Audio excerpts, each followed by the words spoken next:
Hi everybody, मैं कृष्ण से आप सबका स्वागत कर रहा हूँ स्टडी प्लेटफॉर्म स्टडी स्टार्ट में। आज हम क्लास 10 सीबीएसई का जो एनसीईआरटी बुक में है एग्जाम्पल नंबर 2 सॉल्व करेंगे। इससे पहले एग्जाम्पल नंबर 1 सॉल्व कर चुका हूँ। तो पहले बेसिक देख लीजिए, इसका पहले जो पहला वीडियो छोड़ा था उसको देख लीजिए, फिर इस क्वेश्चन को करेंगे तो आपको आसानी होगा समझने के लिए। तो पहले समझते हैं इस क्वेश्चन को क्या लिखा है।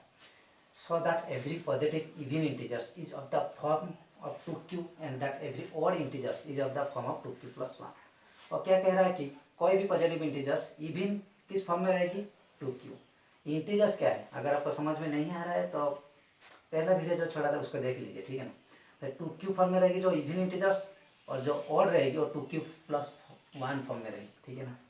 तो 2 इवन मतलब क्या है, जो 2 से डिविजिबल हो जाए वो 2, जो इवन नंबर जो ऑड है 2 से डिविजिबल नहीं है। वो बात तो समझ में आ गया। तो हमको क्या दिखाना है, क्वेश्चन में कह रहा है कि आपको 2q जो भी नंबर आएगी वो इवन में आएगी और 2q plus 1 ऑड में आएगी।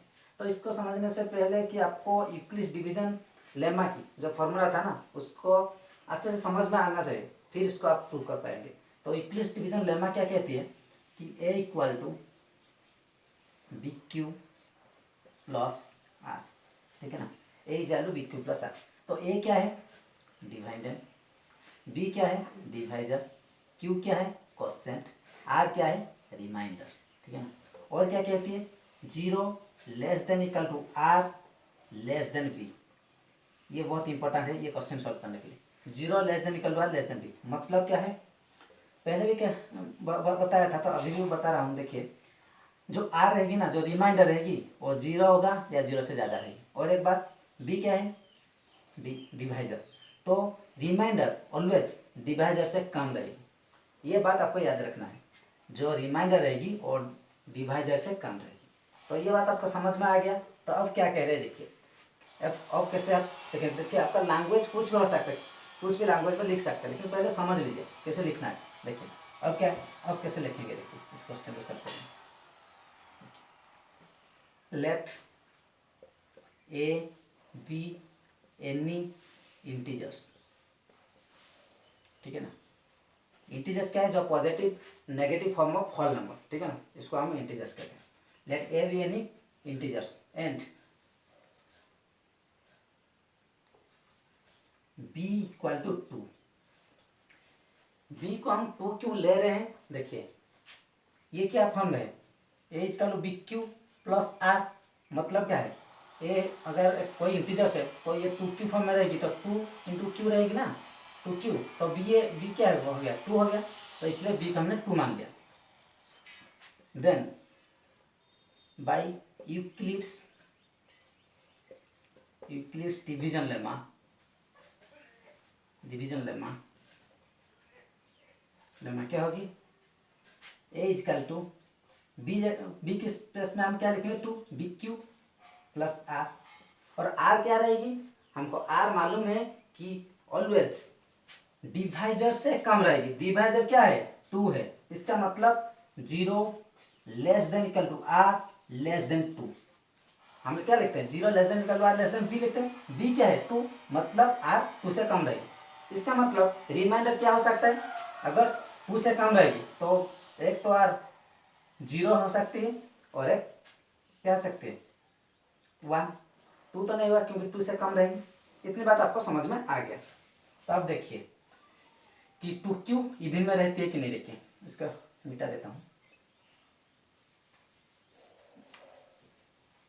अब देखिए आर क्या रहेगी, 0 और 1। देखिए ए इक्वल टू क्या है, बी क्यू प्लस आर, मतलब 2q प्लस आर।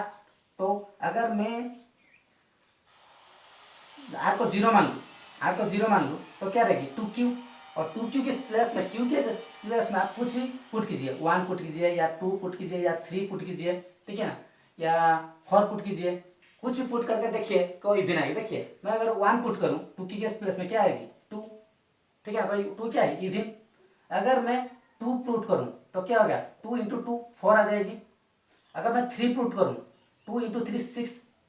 अगर मैं 4 पुट करूँ तो क्या आ जाएगी 8। इसका मतलब क्या आया कि 2q क्या फॉर्म में, इवन फॉर्म में आ गया, ठीक है ना।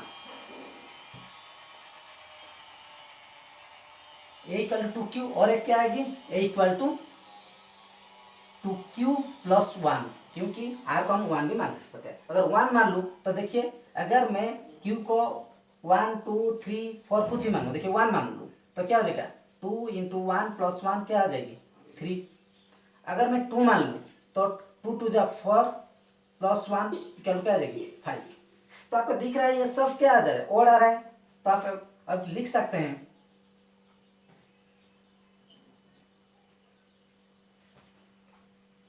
it is clearly so that